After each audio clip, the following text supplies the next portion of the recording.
Buenas noches jóvenes, el día de hoy vamos a ver un video complementario a la clase anterior en la cual vimos reacciones de precipitación y, y soluciones. El día de hoy vamos a ver acerca de la ecuación molecular, la ecuación iónica, los iones espectadores y la ecuación iónica neta. Vamos a iniciar revisando algunas definiciones. Tenemos en primer lugar lo que es una ecuación molecular. Esta va a mostrar los reactivos y los productos balanceados, tal y como hemos venido viendo. Las ecuaciones moleculares además nos van a mostrar los estados de agregación, considerando la tabla de solubilidad que ya aprendimos a manejar en la clase anterior. Además vamos a aprender qué es una ecuación iónica, la cual va a ser la misma ecuación molecular, solamente que va a mostrar aquellas sustancias que son solubles, las va a mostrar como iones libres. ¿Qué son los iones espectadores? Los iones espectadores son aquellos iones que se van a encontrar presentes tanto en el reactivo como en el producto y se van a presentar de forma acuosa, es decir, disueltos. Y finalmente, la ecuación iónica neta. Esta ecuación en cambio La ecuación iónica neta, en cambio, nos va a mostrar a la misma ecuación iónica, solamente que no va a tener presentes a los iones espectadores.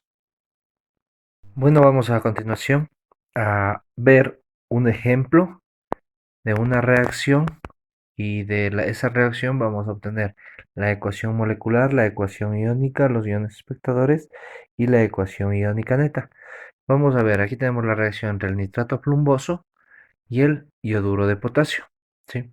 Como vemos, es una sal oxisal, el nitrato plumboso, y el ioduro de potasio, una sal halógena. Tanto las sales oxisales como las sales halógenas son compuestos iónicos. De acuerdo a la tabla de solubilidad, vamos nosotros a tener la siguiente ecuación molecular. Como podemos ver, en la ecuación molecular se van a mostrar todos los compuestos, ¿sí? Balanceados y con sus respectivos estados de agregación. Estos estados de agregación, como lo podemos ver, ¿sí? Se los obtiene de la tabla de solubilidad. Podemos ver que el nitrato plumboso está en estado acuoso, el yoduro de potasio está en estado acuoso, el yoduro plumboso es un compuesto sólido, es insoluble, y tenemos el nitrato de potasio que también está en estado acuoso, ¿sí? A continuación vamos a ver qué es la ecuación iónica. Es una ecuación en la cual se van a expresar, observémoslo por favor, se van a expresar los mismos compuestos de la ecuación molecular, solamente que con la diferencia de que aquí los vamos a expresar en iones. ¿A quiénes los dividimos en iones? A todos aquellos compuestos que se encuentren solubles, es decir, que estén en estado acuoso. Por ejemplo, aquí tenemos el catión plomo 2, aquí tenemos el anión nitrato, el catión potasio, el anión yoduro, todos ellos completamente separados, disociados es la palabra correcta. Aquí tenemos al yoduro plumboso. ¿Por qué no lo hemos separado? Es debido a que se encuentra en estado sólido, es decir, es insoluble. A continuación también tenemos al catión potasio y al anión nitrato, todos separados. Es decir, en la ecuación iónica los compuestos están separados, es decir, disociados. A continuación vamos a ver los iones espectadores. Son aquellos que se repiten tanto en el reactivo como en el producto y se encuentran en estado acuoso. ¿Cuál se repite? Observo que se repite el nitrato. Observe, ahí está el nitrato y al otro lado también está el nitrato. Acá lo tenemos también que se repite al potasio y al otro lado también el potasio. Entonces esos serán nuestros iones espectadores. Aquí está el nitrato y aquí está el potasio. ¿Sí? Finalmente vamos a ver qué es la ecuación iónica neta. Es la misma ecuación iónica, solamente que le vamos a quitar los iones espectadores. ¿Quedándonos qué? Nos queda el catión plomo 2, el ioduro, el anión yoduro y finalmente la sustancia que se encontraba en estado sólido, es decir, que está insoluble. En otro tema, en la página 84 de su texto, pero no muy lejano a lo que hemos estado revisando, vamos a ver lo que son las disoluciones y dentro de las disoluciones vamos a hablar un poquito de las unidades de concentración. Recordando una definición que vimos la clase anterior, ¿qué es una solución o una disolución? ¿Sí?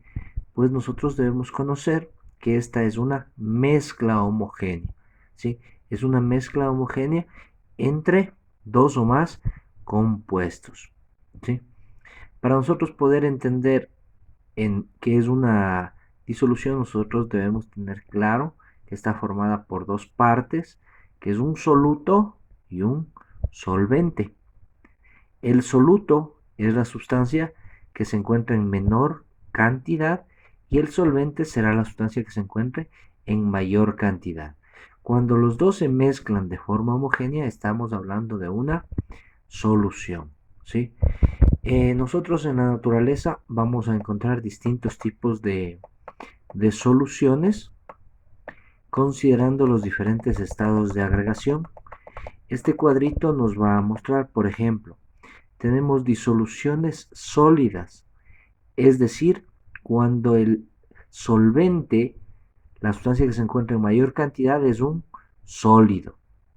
Es así, por ejemplo, cuando un sólido se disuelve en otro sólido, ¿sí?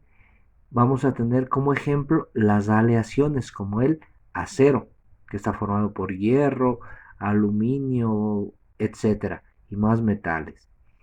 Una disolución de un líquido en un sólido va a ser, por ejemplo, cuando agregamos agua en la arcilla, ¿sí?